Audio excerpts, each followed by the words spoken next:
このままだと、あと半日で全滅してしまうわ。電話口から震える声が耳に響く。大雨が上がったばかりの田んぼが危機的状況だと聞き、俺は必要な道具を詰め込むと急いで現場へ向かった。水位が異常に高いままの田んぼを見渡す。他の区画はもう水が引いているのに、ここだけが水浸しだった。原因は自動排水システム。大雨が一定期間続いたことで想定外の状態になり、プログラムがループに陥っていたのだ。バグですね。修理できます。俺は USB ケーブルを取り出し、制御ボックスに接続した。キーボードを叩く指が素早く動き、複雑なコマンドを入力していく。エラーを解消し、システムを再起動させると、うなりを上げてポンプが動き始めた。すごい、治ったわ。彼女の表情に安堵の色が浮かぶのを見ながら、俺は東京での日々を思い出していた。かつての親友と夢見た農業の未来。意見の相違から分かれた道。そして今、この山村で新たな使命を見つけた自分。まさか、それがこの女性との出会いから始まるとは、誰が想像できただろうか。俺の名前は下鳥誠二、42歳。今は山に囲まれたこの村で農家のアルバイトをしている。朝日が山の稜線から姿を現し、霧に包まれた田んぼを黄金色に染め始める。息を飲むような美しい朝。俺は長靴を履いて田んぼの土手に立っていた。手にはスマホとセンサーが入った小さな箱を持っている。農協の銀山さんが軽トラで現れた。おはようございます。今日も早いですね、誠司さん。今日は水位の調整とセンサーのメンテナンスですか？ええ、それとデータの収集も。俺は田んぼの中に入り、足元の柔らかい泥を確かめながら、要所要所にセンサーを設置していく。各センサーからはリアルタイムで水温や土壌のデータがスマホに送られてくる。誠司さん、ここの水が少し減ってませんか？昨日の雨で排水路が詰まってるかも。銀山さんの言葉に、俺はスマホの画面を確認する。確かに、このエリアだけ水位が下がっている。解析してみます。俺はアプリを起動し、この一帯の水路システムを俯瞰表示させる。データを見れば見るほど問題がはっきりしてくる。俺の指先が画面上を踊る。ここですね。この排水路に落ち葉が詰まってる可能性が高いです。水路の合流地点のちょうどこの辺りです。銀山さんは感心したように眺めている。すごいね、そこまでわかるなんて。データが教えてくれるんです。ほら、この数値の変化を見てください。俺たちは急いで指摘した場所へ向かった。予想通り、排水路の合流地点に落ち葉と小枝が詰まっていた。二人で協力して取り除くと、水はすぐに流れ始めた。やっぱり当たりだ。誠司さんがいると助かるよ。銀山さんの言葉は嬉しかったが、同時に少し複雑な思いも湧いた。かつて大きな会社で働いていたことを思えば、今の自分はなんと小さな仕事をしているのだろう。それでも、この手で実際に何かを変えられることに確かな手応えを感じていた。黙々とデータを記録していると、高級な外車のエンジン音が村の静けさを破った。振り返ると、見覚えのある車が田んぼの脇に止まった。車から降りてきたのは、洗練されたスーツ姿の男。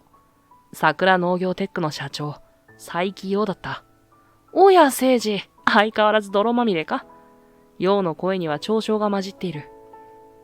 彼は、田んぼの土手に立ち、汚れを気にするように革靴の先で土を払った。何の用だよ。まあ、そう警戒するな。この辺りの農家にも、我が社のシステムを導入することになってね。現場視察というわけだ。陽はにやりと笑い、俺の作業を見下ろした。おい、誠司、そんなおもちゃみたいなセンサーで何ができるんだ？我が社の統合システムなら、もっと効率的に農家を管理できるというのに、時代の流れについていけないのか？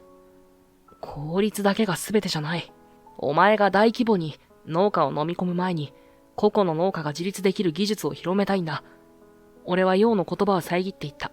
彼は呆れたように首を振った。まだそんな理想論を言ってるのか？天才 IT エンジニアと呼ばれた男がこんなところで泥まみれになってなんて無駄なんだ。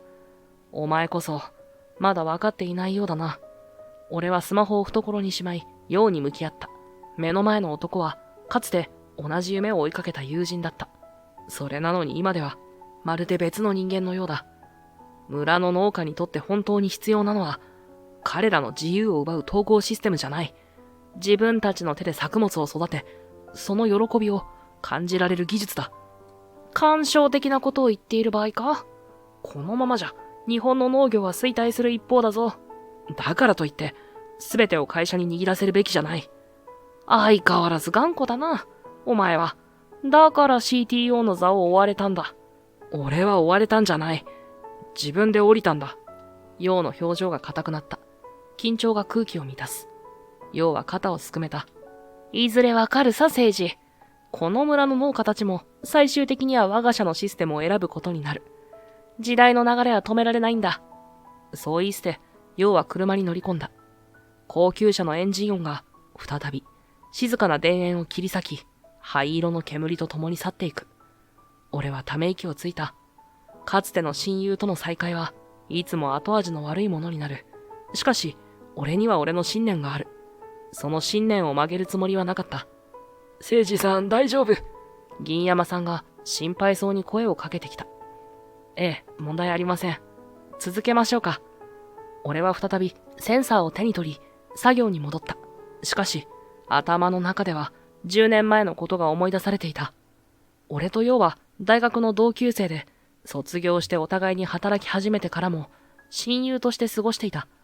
二人とも田舎出身で、故郷の農村が衰退していく様子を見てきた者同士だった。俺と陽が32歳の時だった。聖司、こっちを見てくれ。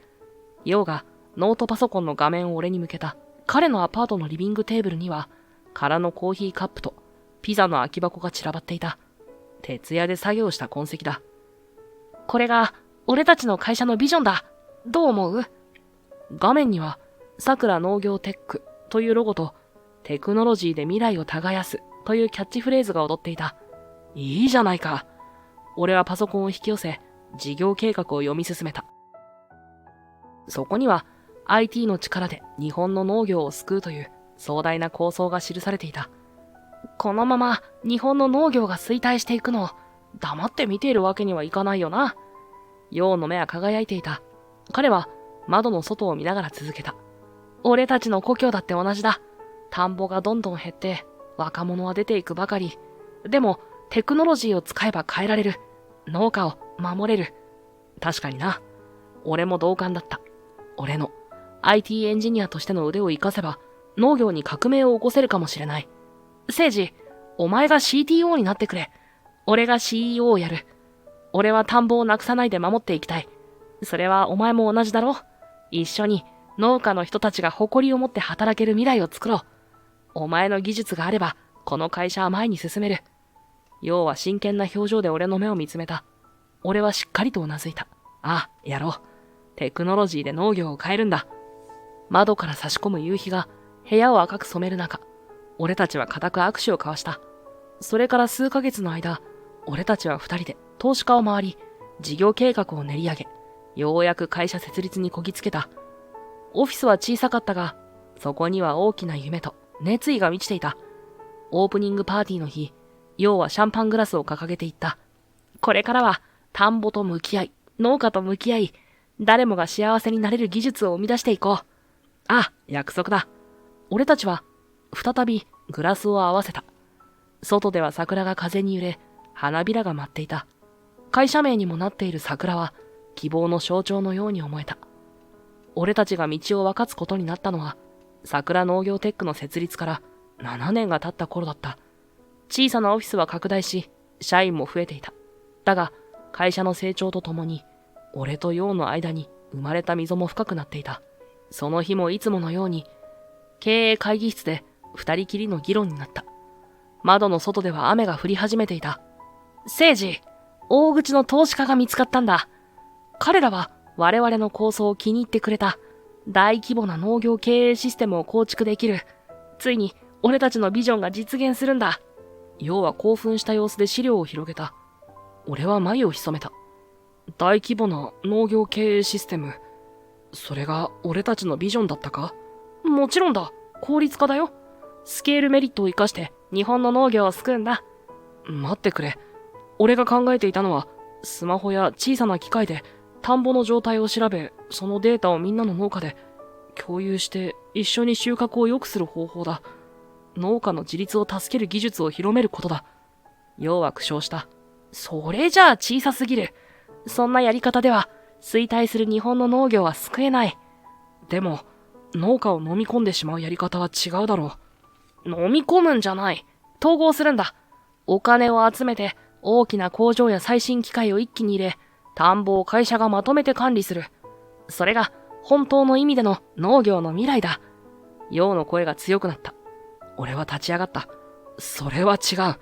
それでは結局、農家の人たちは会社の下請けになってしまう。俺たちが守りたかったのは、そんな農業じゃなかったはずだろ。時代は変わったんだ、政治。ビジネスとして成功しなければ誰も救えない。ビジネスの成功と農家を守ることは両立できるはずだ。雨が窓を激しく叩く音が俺たちの間の緊張感を高めた。陽が深くため息をついた。投資家たちはもう動いている。取締役会も承認した。これからはこの方針でいく。それなら、俺は CTO を辞める。その言葉が口から出た瞬間、部屋の空気が凍りついた。陽の目が大きく見開かれる。何を言っているんだ。冗談だろう。本気だ。俺は自分の信念に沿った技術を作りたい。農家の人たちが自分たちの手で田んぼを守れる技術を。陽の顔が一瞬にして怒りで歪んだ。誠治、お前は天才かもしれないが、経営者としての視点が欠けている。理想論だけじゃ会社は潰れるんだぞ。これ以上話し合っても無駄だな。お前はお前の道を、俺は俺の道を行く。俺は冷静に言い放つと、立ち上がってデスクの引き出しを開けて私物を取り始めた。後悔するぞ、誠治。この会社なしでお前に何ができる。それは俺が証明してみせる。俺はノートパソコンをカバンに詰め立ち上がった。あばよ、よ。よは最後まで俺を睨みつけていた。俺はオフィスのドアを開け、振り返らずに歩き出した。廊下では社員たちが不安げな表情で俺を見送っている。エレベーターに乗り込み、下降ボタンを押した。俺と陽の道はここで完全に別れたのだった。あれから3年が経ったが、陽と喧嘩別れした時のことを思い出すたびに胸が締め付けられる。空を見上げると、梅雨の晴れ間から太陽が顔を出し始めていた。明日からの大雨を前に、俺は田んぼに向かって足を早めた。梅雨の季節、1週間ほど続いた大雨が上がった日のことだった。伏見ねねさんが管理する区画が危機的状況に陥っていた。ねねさんの田んぼだけ排水システムが完全に機能停止し、水位が異常に高いままだったのだ。このままでは稲が腐り始め、今年の収穫が台無しになる恐れがある。このままだと、あと半日で全滅してしまうわ。電話口のねねさんの声は震えていた。俺は銀山さんから詳細を聞き、必要な道具を詰め込むと、急いで現場に向かった。誠治さん、来てくれてありがとう。ねねさんは土手の上で俺を待っていた。髪を短く切った38歳の女性で、農協の職員として働いている。日に焼けた顔には心配の色が浮かんでいた。俺は田んぼを見渡した。他の田んぼはもう水が引いているのに、彼女の区画だけまだ水位が高いままだった。システムを確認させてください。ねねさんの田んぼには桜農業テックが導入した自動排水システムが設置されていた。小型のポンプと水位センサーを連動させ、一定以上の水位になるとポンプが自動で作動する仕組みだ。俺はスマホを取り出し、アプリ上でシステムの状態を確認した。水位センサーは正常に機能しているが、ポンプが作動していないようだ。端末を操作するとエラーコードが表示された。原因は分かりました。プログラムのバグです。バグ？ええ。大雨が一定期間続いた後、システムが想定外の状態になっています。プログラムがループに陥っているんです。俺はねねさんに簡単に説明した。彼女は半分理解したような、半分困惑したような表情だった。直せる？はい。ただ、ここからじゃ限界があります。制御ボックスを見せてください。ねねさんは排水路脇の小さな金属ボックスへと俺を案内した。錆びついた南京錠がかかっている。鍵はありますか？ええ、持ってるわ。ネネさんが鍵を差し出した。俺はボックスを開け、中の制御基板を確認する。これは予想通りですね。システムのセンサーは水位を検知しているが、異常値と判断してポンプの起動プログラムがフリーズしていた。俺はポケットから USB ケーブルを取り出し、ノートパソコンと制御ボードを接続した。何をしてるの？プログラムの修正です。このシステム、実は俺が昔設計したんです。ネネさんの目が大きく見開かれた。え、聖司さんが？はい。桜農業テックにいた頃の話ですが、俺はキーボードを叩き、プログラムのコードを修正していく。数分後、エラーを解消し、システムを再起動させた。これで動くはずです。すると、ポンプがうなりを上げて動き始めた。排水路に水が流れ出していく。すごい、治ったわ。ネネさんは喜びの声を上げた。あとは念のため、センサーの位置も調整しておきましょう。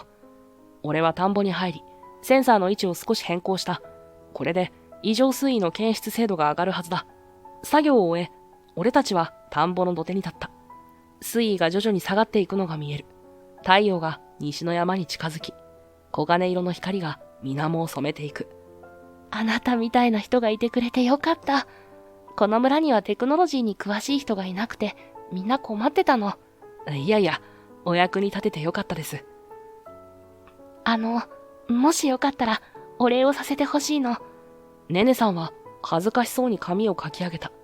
今日は家で娘のために手料理を作るつもりだったの。よかったら一緒にどう？本当に助かったから。いえ、そこまでのことじゃ。遠慮しないで。ほら、もうこんな時間だし、お腹も空いてるでしょ。確かに、もう夕方5時を回っていた。田んぼでの作業で体力も使ったし、正直腹は減っていた。じゃあ、お言葉に甘えます。ネネさんの顔がパッと明るくなった。ありがとう。娘のもみじも喜ぶわ。あの子、新しい人に会うの好きなの。俺たちは並んで歩き始めた。ネネさんの家は山沿いの集落にあった。田んぼから15分ほど歩くと、古い日本家屋が見えてきた。庭には手入れの行き届いた小さな菜園がある。ただいま。ネネさんが玄関で声をかけると、すぐに小さな足音が近づいてきた。おかえりママ。玄関から飛び出してきたのは、10歳くらいの少女だった。黒髪に大きな瞳。名前の通り、もみじのように赤みがかった方が印象的だ。もみじ、こちらは、下鳥誠二さん。今日ママの田んぼを助けてくれた人よ。もみじは、好奇心いっぱいの目で俺を見上げた。はじめまして、誠二さん。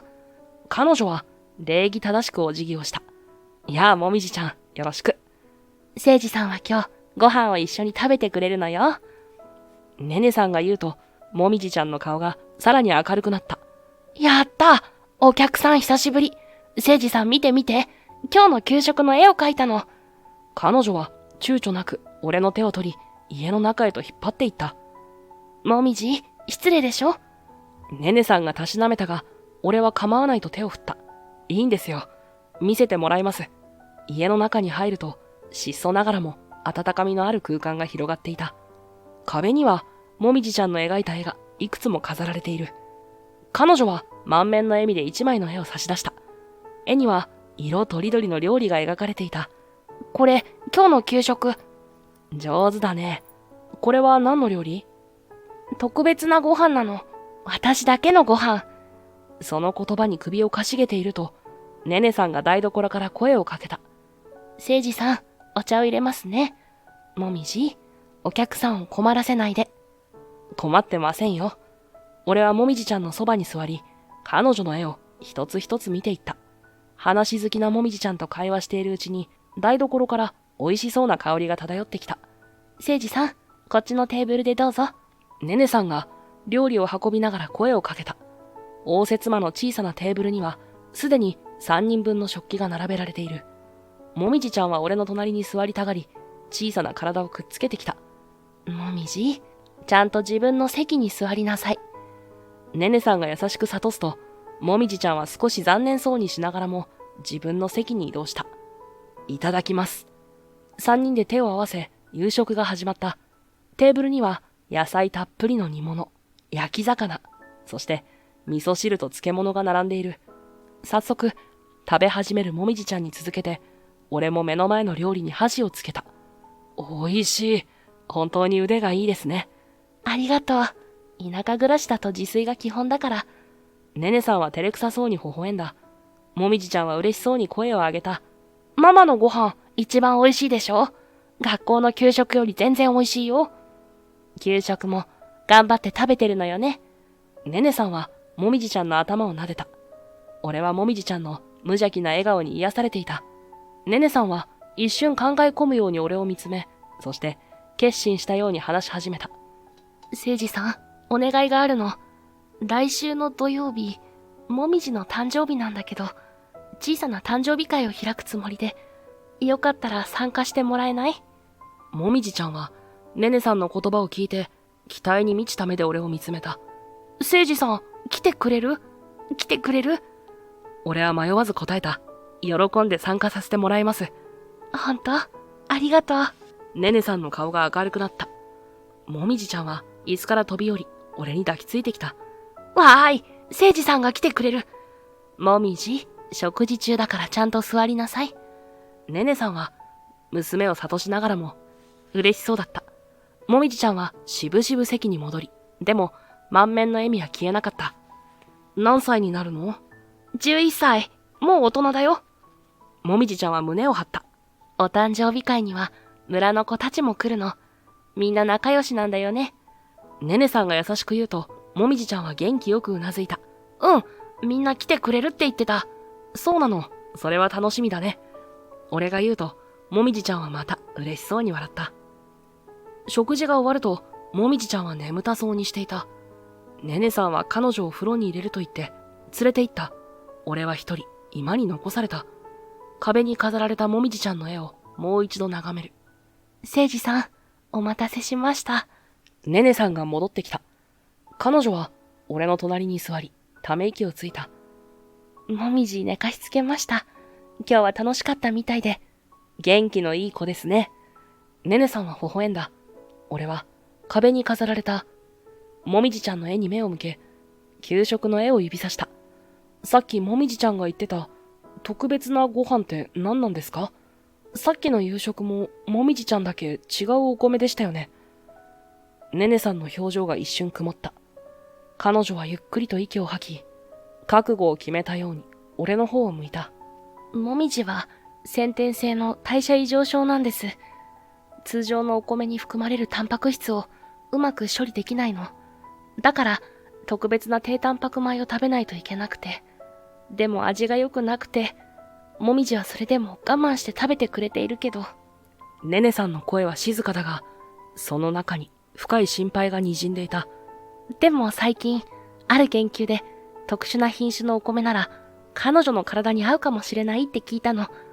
単に低タンパクなだけじゃなく、もみじの体質に合う成分があるお米が、それを作れるのが、この村で一番の米作りの名人、私の父、伏見稲穂だと。彼女は窓の外、山の方角を見つめた。父は頑固一徹の米作り名人なの。幼い頃から土の声を聞けと教えられてきたわ。他の農家が科学的な方法に移行していく中、父だけは昔ながらの方法にこだわり続けてて、彼女は小さく笑った。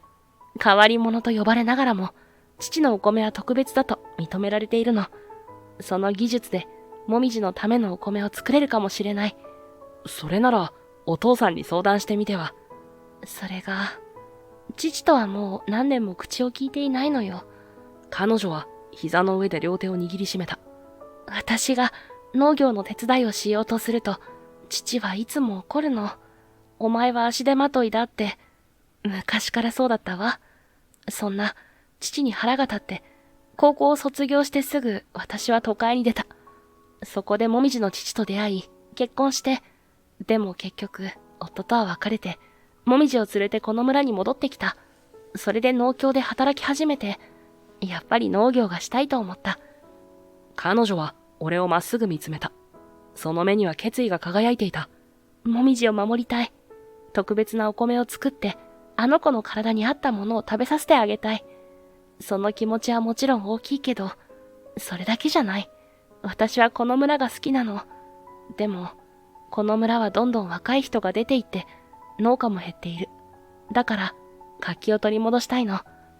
俺は黙って、ネネさんの話を聞いていた。彼女の言葉には、もみじを思う母親の愛情と、この村を思う強い気持ちが込められていた。俺は言葉を選びながら切り出した。一度、俺から話してみましょうか。ネネさんの目が大きく見開かれた。伏見さんのお名前は知っています。この村に来て間もない頃、彼の田んぼのシステムトラブルを解決したことがあるんです。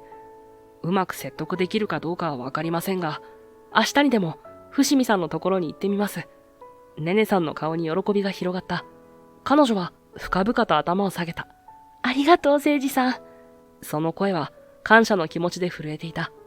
翌朝、俺は伏見稲穂さんの田んぼへと向かった。朝霧がまだ山あいから抜けきらない時間だ。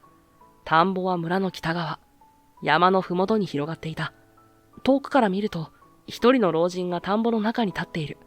腰をかがめ、手で稲の様子を確かめているようだ。伏見さん、おはようございます。俺が声をかけると、伏見さんはゆっくりと顔を上げた。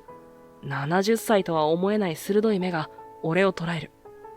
おや、下鳥くんか。また何かトラブルでも。彼の声は低く、少し愛想がないが、俺を敵視しているわけではないようだった。いえ、今日はお話があってきました。話？伏見さんは眉を潜めた。その表情は、忙しいんだがな、と言っているようだった。俺は田んぼのあぜ道を歩きながら、ふと目に入ったものに足を止めた。田んぼの一角に見覚えのある装置が設置されている。これは、桜農業テックのシステムですね。黒い箱型の装置と、その周りに配置されたセンサー類。間違いなく、桜農業テックの製品だった。ああ、それか。村の若い衆に勧められてな。使いこなせてはいないが。伏見さんは少し照れくさそうに言った。最新技術なんぞ必要ないと言いそうなタイプの人が、こんな装置を導入しているのは意外だった。使い方を教えましょうか。いや、大丈夫だ。ある程度は使えているからな。その装置のことで来たのか？いえ、今日は別件でお伺いしたんです。俺がそう言うと、伏見さんは田んぼの土手に腰を下ろし、俺を促した。俺もその隣に座る。ネネさんのことなんです。彼女はあなたの元で農業を手伝いたいと思っています。伏見さんは鼻を鳴らした。下鳥くん、お前のことは信頼している。前にシステムのトラブルを解決してくれたとき、お前がただの IT のかじりだけではないと分かった。土を知っている。稲を理解している。だが、娘の話はそれとは別だ。農家の仕事は厳しい。特に女では。だからといって、彼女の手伝いを拒むのはどうでしょう。ネネさんは本気で農業をやりたがっています。伏見さんは深いため息をついた。分かっているさ。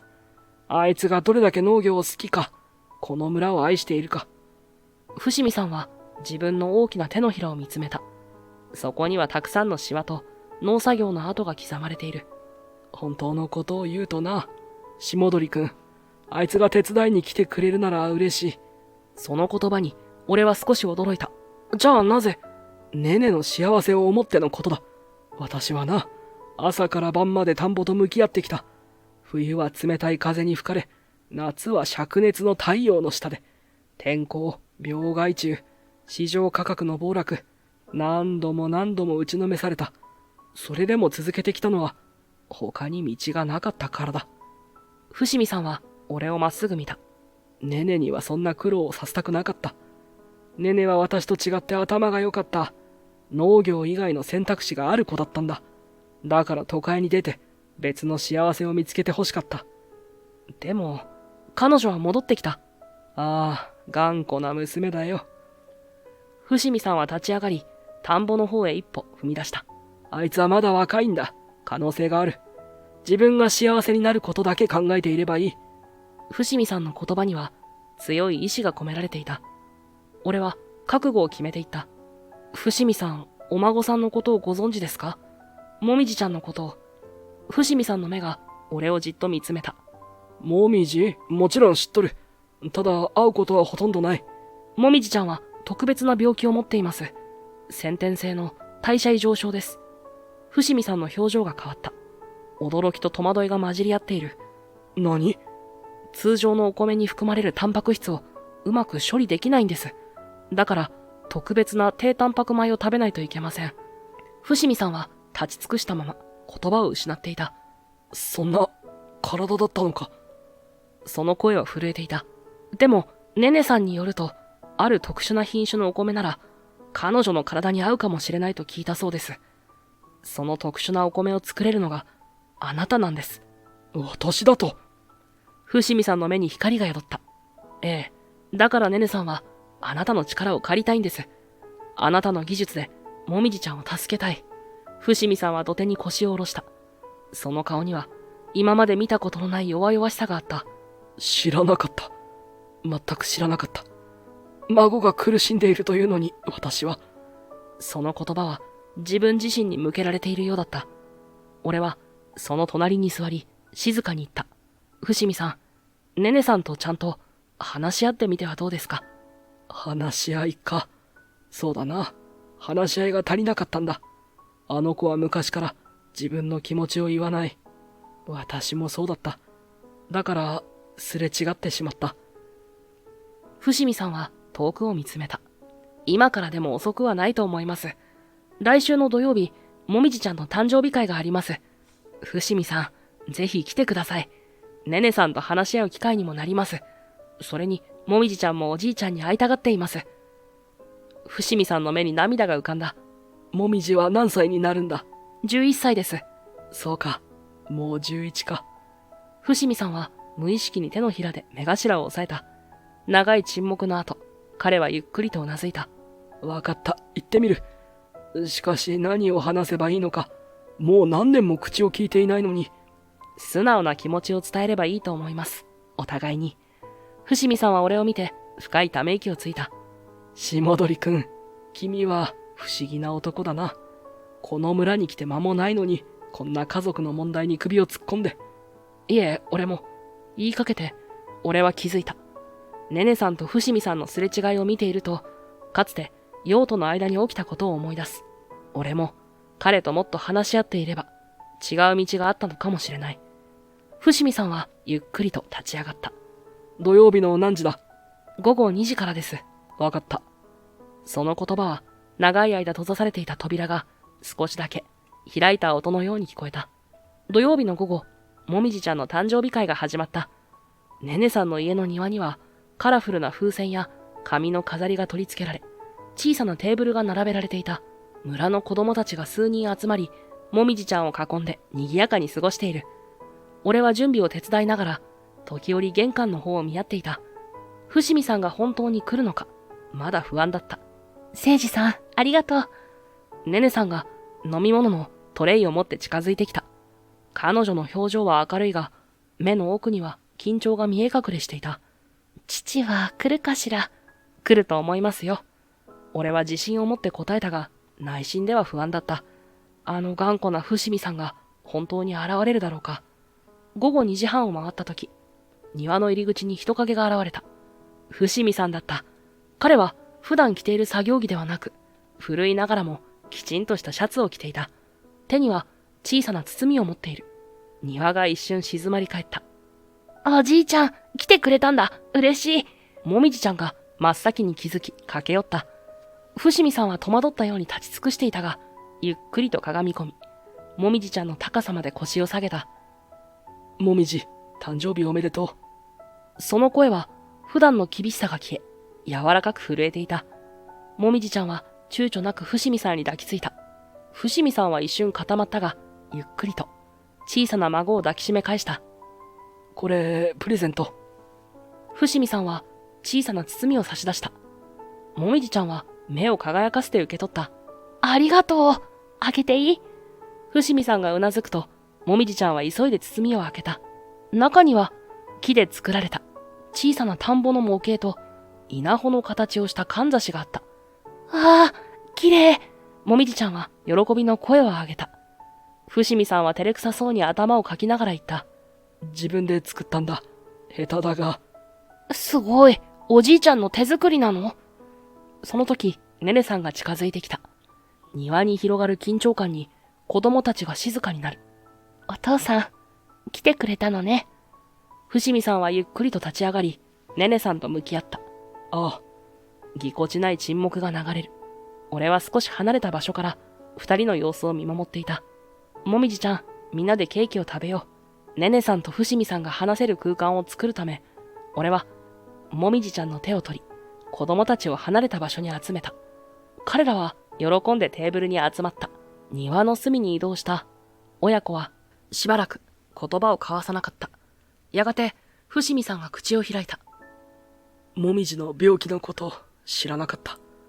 ネネさんは少し睨むように父を見つめた。言わなかったもの。だってお父さんは私の話を聞きたがらなかったから。俺が堅くなだったんだな。すまなかった。伏見さんは深いため息をついた。ねね、俺はお前に苦労をさせたくなかっただけなんだ。お前は賢かったから農業以外の道もあった。その道がお前の幸せだと思ったんだ。もっと楽な道を歩いてほしかった。ネネさんの目に涙が浮かんだ。でも私はずっとお父さんの農業を手伝いたかった。お父さんから学びたかった。そうだったのか。ネネさんの言葉に伏見さんの目に涙が浮かんだ。もみじのための米、本当に俺なら作れるかもしれないのか。ネネさんがうなずくと、伏見さんは少し考え込むようにしていたが、決意を固めたように言った。お前が手伝ってくれるなら、きっといいものができるだろう。ネネさんの顔が明るく輝いた。本当？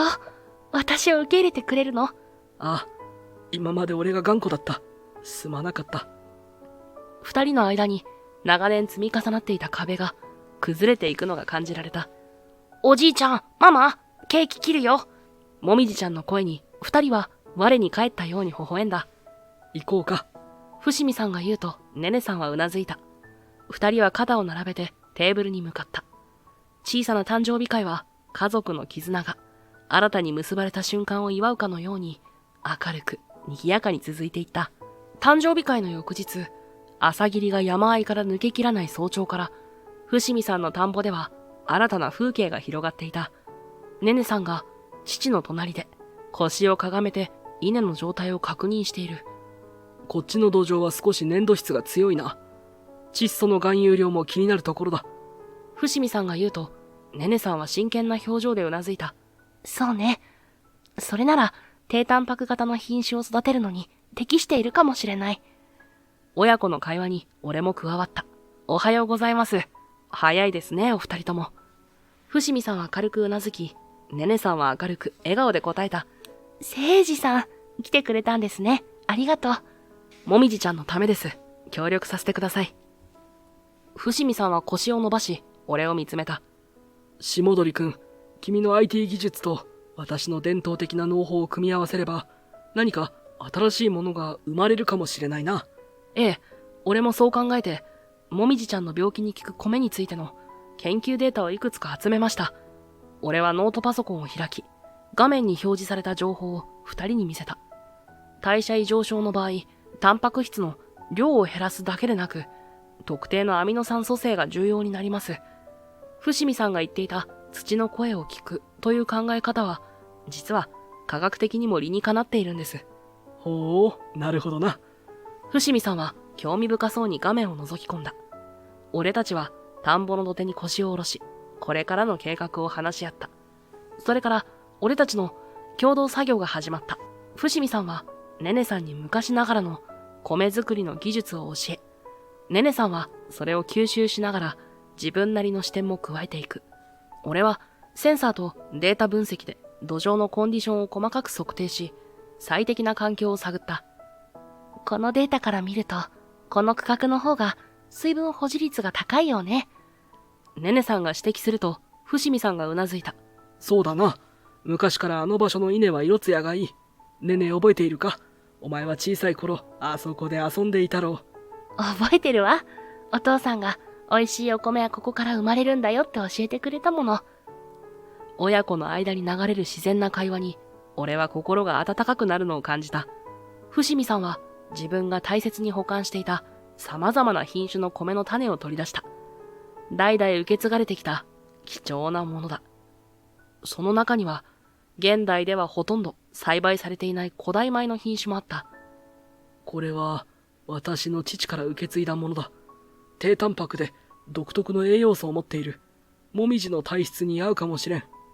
ネネさんは感動したように種を手に取った。お父さん、こんな大切なものを。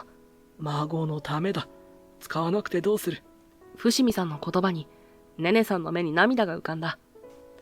試験用の田んぼでは、いくつかの品種を条件を変えて栽培し始めた。俺はそれぞれの区画にセンサーを設置して、生育状況を細かく記録していく。伏見さん、この品種は成長が早いですね。あ、昔からそうだ。だがこの品種は天候の変化に弱い。だから次は別の品種と掛け合わせてみようと思う。伏見さんの農業に対する知識と情熱は年齢を感じさせないほど輝いていた。そしてネネさんもまた父から受け継いだその情熱を確かに持っていた。新種の米の栽培が軌道に乗り始めた頃のある夕方、俺とネネさんは伏見さんの家の縁側で休んでいた。伏見さんはもみじちゃんを連れて裏庭に行き、田んぼについて熱心に教えている声が聞こえてくる。誠治さん、本当にありがとう。ネネさんが突然言った。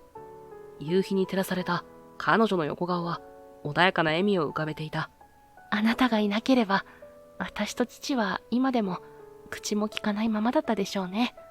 いえ、そんな。俺は少し戸惑った。いいえ、本当に感謝してるの。もみじも私も父も、あなたのおかげで家族が再びつながることができた。まるで長い冬の後にやっと春が来たような、そんな気持ちよ。ネネさんの声には心からの感謝が込められていた。彼女は遠くを見つめていた。お礼を言うのはこっちの方ですよ。俺は静かに言った。ネネさんは不思議そうに俺を見た。実は俺も親友と仲違いをしているんです。最近よ、桜農業テックの社長と。あの方と友達なんですか？ええ。かつては同じ夢を持った親友でした。村の農業を救いたいという一心で一緒に起業したんですが、途中で意見が分かれてしまったんです。要は、大規模な統合システムで農業を効率化しようとした。俺は個々の農家が自立できる技術を広めたかった。お互いの主張が激しくぶつかり合い、結局俺は会社を去りました。でも今、俺は手元の茶碗を見つめながら続けた。あなたとお父さんの関係を見ていると気づかされることが多いんです。俺は自分の技術にこだわりすぎていた。経営者としての陽の視点を理解しようとしていなかった。もっと話し合っていれば違う道もあったかもしれない。相手の立場に立って考えることがもっとできていたら。言葉が途切れる。夕暮れの空が赤く染まっていく。だから次に彼に会ったらちゃんと自分の思いを伝えるつもりです。あなたたち親子を見て、それが大切だと学びました。ネネさんの顔に優しい笑顔が広がった。私、あなたのその決意を応援するわ。仲直りできるといいわね。彼女はそっと俺の腕に手を置いた。ありがとうございます。俺は心からの感謝を込めていった。夕日が山の向こうに沈んでいく中、俺は心の中で陽との再会を思い描いていた。梅雨の終わりが近づいたある日のことだった。集中豪雨の予報が出ていたため、ネネさんと伏見さんは新しい米の試験栽培区画に念入りに排水の確認を行っていた。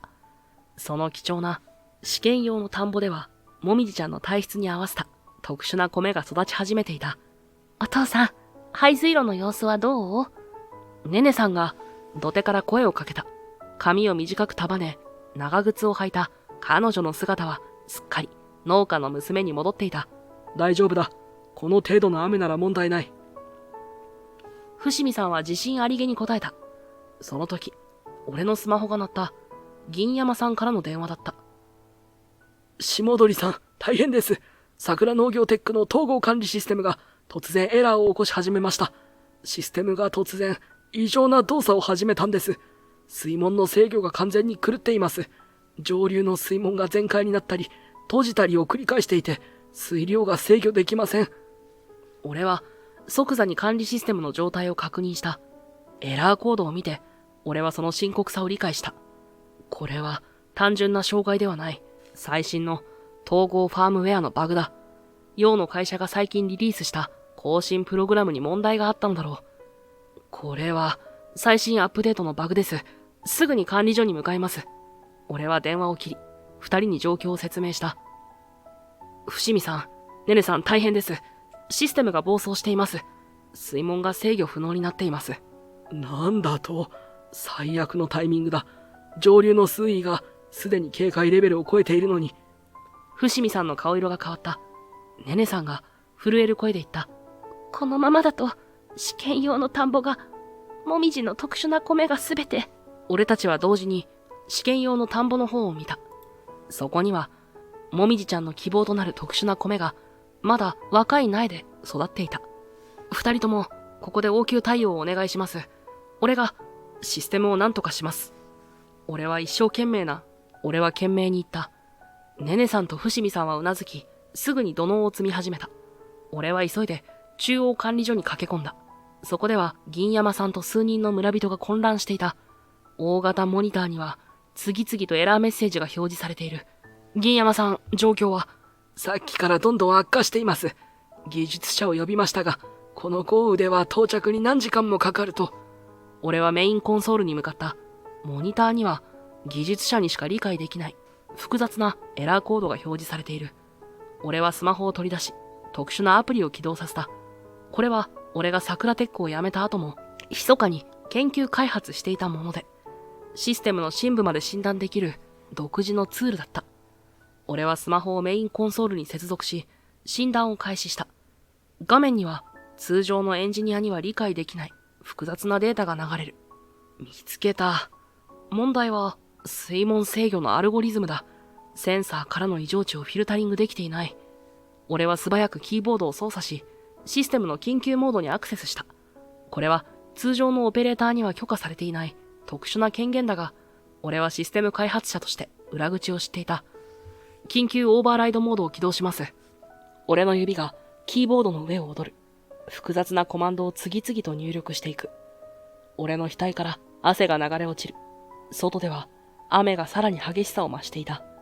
もう少しだ。俺は深く息を吸い、最終的なコマンドを入力した。これは通常なら複数の権限と確認が必要な操作だが、俺は開発者として知っていた裏技を使った。システムをリセットします。画面が一瞬暗くなり、再び点灯した。エラーメッセージが消え、代わりに緊急モードの表示が現れる。水門制御を手動に切り替えます。俺は素早く各水門の設定を変更していった。上流の水門を徐々に閉め、排水路の水門を最大限に開く。銀山さん、これで一時的に制御できるようになりました。しかし、根本的な修理は専門チームを待つ必要があります。わかりました。ありがとうございます。銀山さんは安堵の表情を浮かべた。俺はすぐにネネさんに電話した。ネネさん、システムを緊急制御下に置きました。水位はどうですか？聖司さん、上流からの水が減り始めたわ。でもまだ危険なレベルよ。もう少しの辛抱です。頑張って。俺は再びコンソールに向かい、より詳細な調整を始めた。このシステムは、俺と陽が魂を込めて作り上げたものだ。その核心部分を知り尽くしているからこそ、緊急時にも対応できるのだ。安定してきました。銀山さんが歓声を上げた。モニターの水位グラフが徐々に下降線を描き始めている。俺は安堵のため息をついた。しかし、まだ予断を許さない。急いで田んぼに戻る必要がある。このまま監視を続けてください。私は現場に戻ります。俺は管理所を飛び出し、雨の中を走った。ネネさんと伏見さんの元へ急ぐ。伏見さん、ネネさん。俺は叫びながら試験用の田んぼのある場所まで駆けつけた。そこには土のうを積み上げるネネさんと伏見さんの姿があった。二人とも泥まみれになりながら一生懸命に水の侵入を食い止めようとしていた。聖司さん。ネネさんが顔を上げた。雨に濡れた顔には安堵の表情が浮かんでいた。水門の制御できたの？ええ。一時的にですが、専門チームが到着するまでの応急処置です。伏見さんが腰を伸ばし、髪から雨水を振り払った。下鳥くん、よくやった。だがまだ安心はできん。この試験用の田んぼの排水路が詰まっているようだ。俺は素早く状況を確認した。確かに、試験用の田んぼの排水路は、落ち葉や小枝で塞がれ、水が正常に流れていない。さらに、上からの水量も、まだ完全にはコントロールできていない状態だった。俺は、雨がっぱのポケットからスマホを取り出し、水門の状況をリアルタイムでチェックした。上流の水門は徐々に閉まり、水量は減ってきているが、まだ時間がかかる。伏見さん、ネルさん、排水路を急いで確保しましょう。今から上流の水量をさらに調整します。俺はスマホを操作し、細かな調整を加えていく。システムは依然として不安定だったが、俺が手動で制御することで、なんとか最悪の事態は避けられそうだ。ネネさん、あっちの排水溝を確認してください。ネネさんはうなずくと、滑りそうになりながらも素早く移動した。ここだわ。完全に詰まってる。俺たちは素早く、ネネさんの元へ駆けつけた。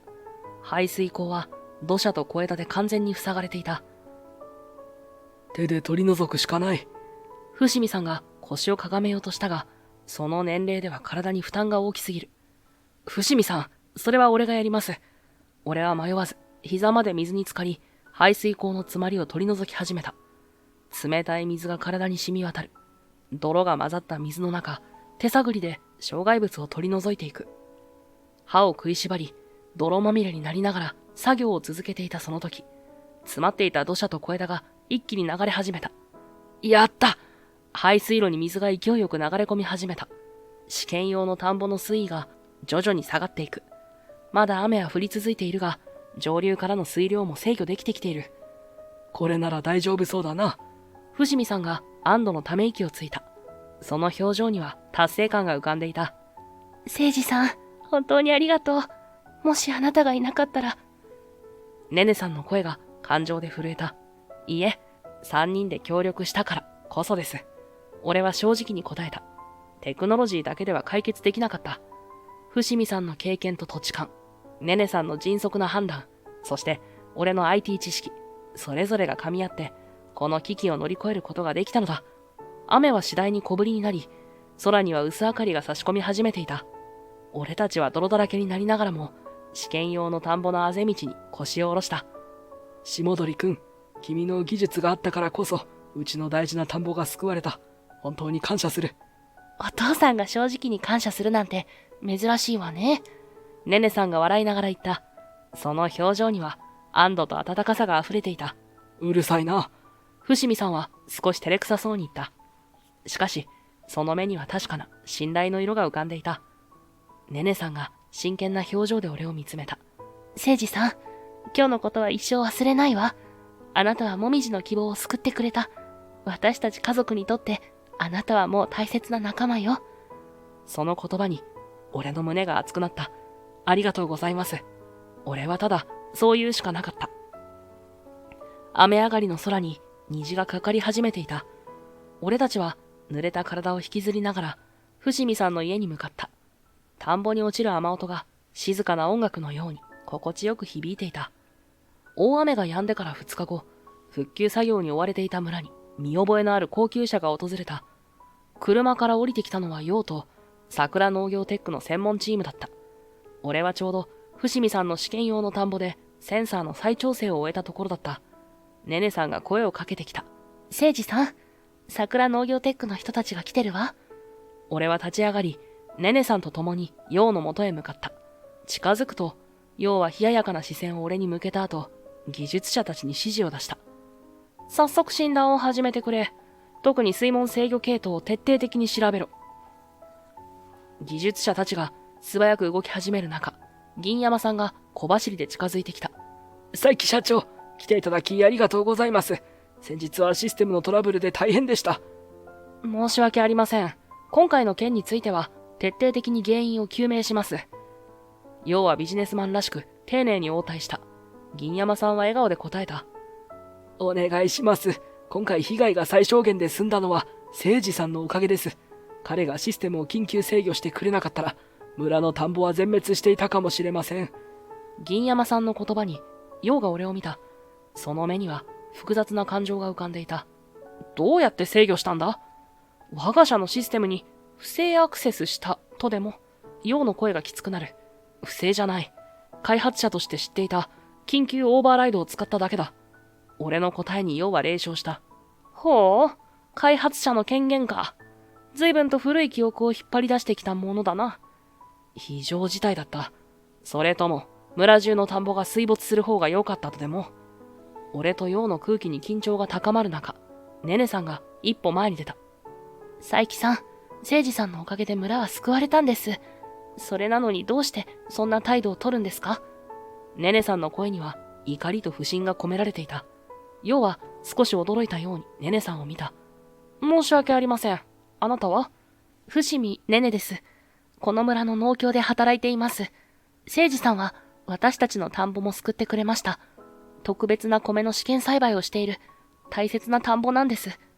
ネネさんは堂々と陽に向き直った。その姿に俺は静かな感動を覚えた。なるほど。しかし、我が社のシステムに許可なく手を加えられたことは事実です。それよりも、佐伯さんのシステムに欠陥があったことの方が問題ではないですか？ネネさんの鋭い指摘に陽の顔が一瞬こわばった。それは、調査中の事案です。誠司さんと佐伯さんは昔、同じ夢を持った仲間だったと聞きました。ネネさんの言葉に陽の瞳が揺れた。さらに、一歩前に出た。私は最近、父と和解しました。何年も口を聞かなかった父と、それは誠司さんが橋渡しをしてくれたからです。ネネさんは真剣な眼差しで陽を見つめた。人は誰でも間違えます。大切なのは、立ち止まって相手の話に耳を傾けることです。佐伯さん、誠司さんと向き合ってください。彼はあなたと話したいと思っているんです。その言葉は静かな田んぼの上に響き渡った。陽は長い間黙っていたが、やがて小さくため息をついた。わかった。話を聞こう。俺はうなずき、陽と共に少し離れた場所へ歩き始めた。雨上がりの空気は澄んでいて、遠くの山々がくっきりと見える。久しぶりだな。こうして二人きりで話すのは。俺が静かに切り出すと、陽は小さくうなずいた。ああ、あれから何年経った？ 3 年か？そうだな。早いものだ。しばらく気まずい沈黙が流れた。風が稲穂を揺らし、サラサラという音が心地よく響く。俺は深く息を吸い込んだ。陽、まず俺から言わせてほしい。あの時、俺は自分の理想にこだわりすぎていた。お前の立場、経営者としての視点を理解しようとしなかった。会社を大きくするためには、効率化も必要だったんだろう。それは頭ごなしに否定して、技術者の視点だけで物事を見ていた。今思えば独りよがりだったよ。陽の目が少し見開かれた。彼はそんな言葉を俺から聞くとは思っていなかったのだろう。俺は自分の理想を押し通そうとしたけど、お前の言い分も聞くべきだった。もっと歩み寄るべきだった。本当に申し訳なかった。俺は心からの気持ちを込めて頭を下げた。すると、陽のため息が聞こえた。誠司、俺こそ謝らなければならない。あの後会社は確かに大きくなった。統合システムは多くの農家に導入され、効率も上がった。でも何かが足りなかった。陽は遠くの田んぼを見つめながら続けた。足りなかったのは、お前が言っていた農家の人たちが自分の手で田んぼを守る喜びだ。俺のシステムは確かに効率的だが、農家から主体性を奪ってしまった面もある。今回のトラブルもその証拠だ。農家の人たちは自分でシステムを理解できず、単なる操作者になってしまった。陽の声には後悔が滲んでいた。統合システムを導入した村々を回っていると、以前よりも農家の表情が暗くなっている気がする。会社の下請けになってしまったんだろうな。まさにお前が警告していた通りになってしまった。陽は俺をまっすぐ見つめた。誠司、お前は正しかった。農家の尊厳を守るという視点を、俺は見失っていた。ただ、経営の数字だけを追いかけていた。陽の言葉に、俺は静かに首を横に振った。いや、お前の視点も間違っていなかった。効率化しなければ、日本の農業は本当に滅びてしまう。俺たちは同じ目標を持っていたんだ。ただ、アプローチが違っただけで。陽は黙って聞いていたが、やがて口を開いた。誠司、もう一度一緒に働かないか。俺は驚いて陽を見た。俺はお前と一緒に歩みたい。かつての夢をもう一度追いかけたい。ただし今度はお互いの視点を尊重しながら。陽、俺たちはそれぞれの道を行き過ぎた。でも今ならわかる。技術だけでも経営だけでも農業は救えない。両方が必要なんだ。もう一度始めてみないか。話し合いながら。陽は手を差し出した。俺はその手を強く握った。ああ、いいだろう。ただし俺はこの村に残る。ここでの暮らしが気に入っているんだ。陽は笑顔でうなずいた。構わない。会社も分散型の働き方を進めている。それにこの村には教わるべきものがたくさんありそうだな。陽は遠くの田んぼを眺めた。ああ、本当にな。俺たちは並んで立ち、夕日に染まる田園風景を見つめた。かつての亀裂は完全に埋まったわけではないが、新たな一歩を踏み出す準備はできていた。さて、システムの修復に戻らないと。陽が言うと、俺もうなずいた。あ、一緒に行こう。今回のバグ、原因はわかるぞ。さすがだな、聖司。やはりお前の頭脳は必要だ。俺たちは微笑みを交わし、田んぼへと歩き始めた。遠くで、ネネさんが手を振っている。彼女の笑顔が明日への希望のように輝いていた。もみじちゃんのための特別な米の試験栽培が順調に進んでいた。初秋のことだった。田んぼでは稲穂が黄金色に輝き始め、風に揺れるたびにさらさらと心地よい音を奏でていた。その日、俺は伏見さんの畑で作業を終え、夕暮れ時に一人で帰り道を歩いていた。山々が夕日に染まり、村の風景が幻想的な色彩を帯びていた。聖司さん。後ろから声がした。振り返ると、ネネさんが小走りで近づいてきた。ちょうどよかった。ちょっとついてきてくれない？どうしたんですか？見せたいものがあるの。今なら一番綺麗な時間だから。俺は迷わず彼女についていった。ネネさんは小さな山道を上がっていく。たまに振り返り、笑顔でもう少しよと言った。山の中腹に着くと、ネネさんは立ち止まった。そこからは村全体が見渡せる絶景ポイントだった。田んぼが夕日に照らされ、黄金色に輝いている。その美しさに俺は言葉を失った。ここ、私の秘密の場所なの。子供の頃からよく来ていたわ。ネネさんは懐かしそうに景色を眺めた。本当に美しいですね。でしょ？私この景色が大好きなの。彼女の横顔が夕日に照らされ、柔らかい光を帯びていた。俺は思わずその表情に見とれていた。聖司さんありがとう。突然、ネネさんが真剣な表情で俺に向き直った。あなたが来てくれたおかげで、私たち家族は変わったわ。父との関係も、もみじの希望も、全部あなたのおかげよ。そんなことないですよ。俺はただ。いいえ、あなたは私たちのために心から動いてくれた。技術だけじゃなく、心を傾けてくれた。そんな人、今まで出会ったことがなかった。風が俺たちの間を吹き抜けた。ネネさんの髪が優しく揺れる。聖司さん、私、あなたのことが好きになってしまったの。ネネさんの言葉に俺の心臓が高鳴った。彼女の目はまっすぐに俺を見つめていた。ネネさん。無理だとわかってる。あなたは東京の人だし、いずれここを離れるかもしれないし。俺はゆっくりと一歩踏み出し、ネネさんの手を取った。いいえ、ネネさん。俺はここを離れるつもりはありません。俺はこの村が好きです。ここでの生活が好きです。そして、ネネさんのことが好きです。